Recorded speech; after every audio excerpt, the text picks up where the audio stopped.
నరేంద్ర మోడీ, అమిత్ షా, యోగి ఆదిత్యనాథ్ల live షోల పైన నిషేధం విధించింది.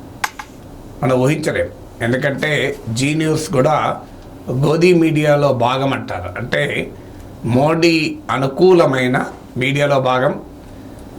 ఈ గ్రూప్ సంస్థల అధినేత బీజేపీ మద్దతుతో పార్లమెంటుకు కూడా వెళ్ళాడు.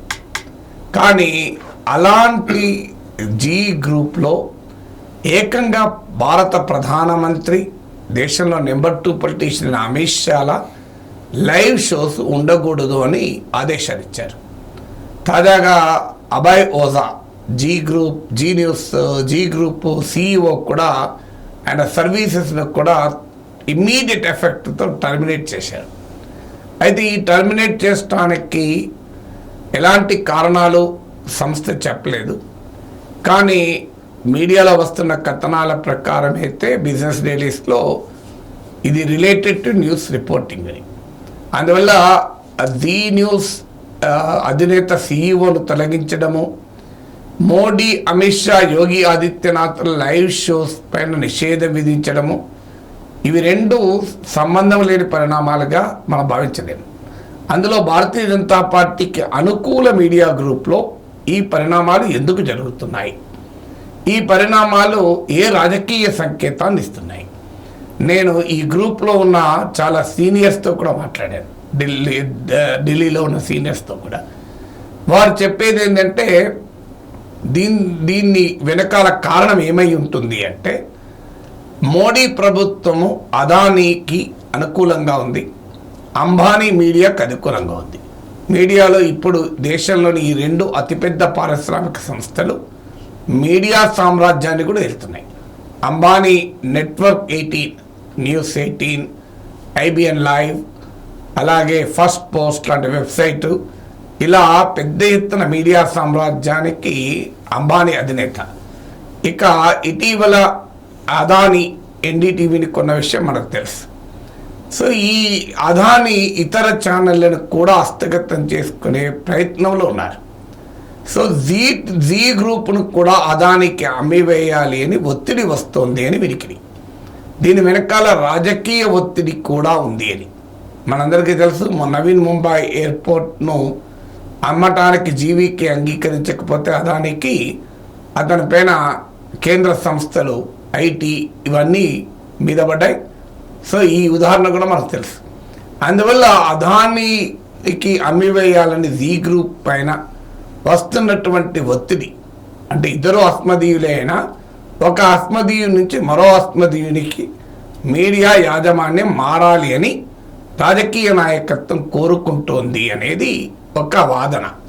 ఇక రెండవ వాదన ఏంటంటే జీ సోనీ మెర్జర్ కూడా ముందుకు సాగలేదు, అందుకు కూడా ప్రభుత్వం సహకరించలేదని. ఇక ఇది కాక చిన్న చిన్న కారణాలు కూడా చెప్తున్నారు. మోడీ అన్ని టీవీ ఛానళ్లకు ఇంటర్వ్యూలు ఇస్తున్నాడు, కానీ జీకి ఇవ్వలేదు అని.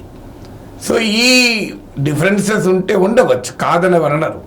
కానీ డిఫరెన్సెస్ ఉన్నా కూడా ఒక వ్యాపార సంస్థ, ఒక పారిశ్రామిక సంస్థ దేశంలో అత్యంత శక్తివంతమైన నాయకత్వాన్ని లైవ్ షోస్ బ్యాన్ చేసే ధైర్యం చేయదు. ఈవెన్ వ్యతిరేక ఛానల్స్ కూడా మోడీ, అమిత్ షాల లైవ్ షోస్ను పైన నిషేధం విధించే సాహసం చేయదు. ఎందుకంటే సాధారణంగా వ్యాపారవేత్తలు, పారిశ్రామికవేత్తలు ఎవరు అధికారంలో ఉంటే వారికి అండగా ఉంటారు, విత్ వెరీ రేర్ ఎక్సెప్షన్స్. అందులో మోడీ, అమిత్ షాల కాలంలో మీడియా ప్రశ్నించాలంటే చాలా గుండెలకు కావాలి. ఒక NDTV ప్రశ్నించే ఛానల్గా ఉండే, అది కూడా మనకి ఏం జరిగిందో మనందరం చూసాం. ప్రణయ్ రాయ్ దాని ప్రమోటర్ చేతులు వెళ్ళిపోయాడు, అదాని చేతుల్లోకి వెళ్ళిపోయింది ఆ ఛానల్.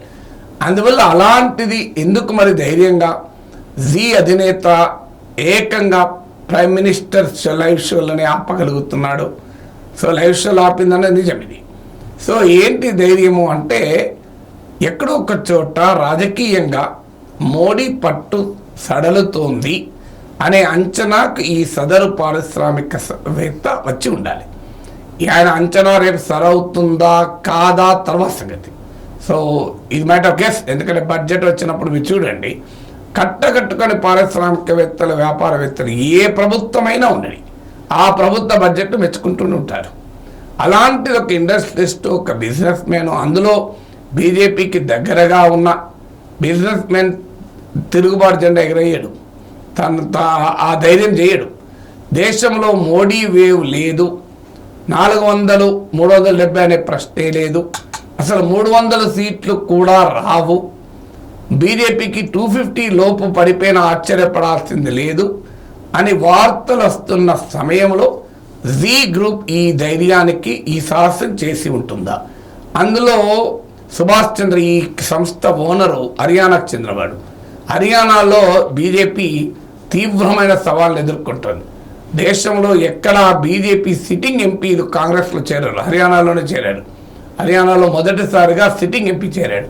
బీజేపీకి జననాయక జనతా పార్టీకి పొత్తు వికటించింది. అక్కడ 10 స్థానాల్లో బీజేపీ నేరుగా పోటీ చేస్తుంది. అందువల్ల తన స్వరాష్ట్రంలో బీజేపీ పట్టుసలడం, దేశంలో కూడా గత 2019 2019 2014తో పోలిస్తే అంతటి మెజారిటీతో మళ్ళీ మోడీ రాడు అనే కంక్లూజన్కి ఏమైనా వచ్చినాకనే గోదీ మీడియా కూడా మోడీ పైన తిరగబడిందా అనే చర్చ మీడియా సర్కిల్స్లో పెద్ద ఎత్తున జరుగుతుంది.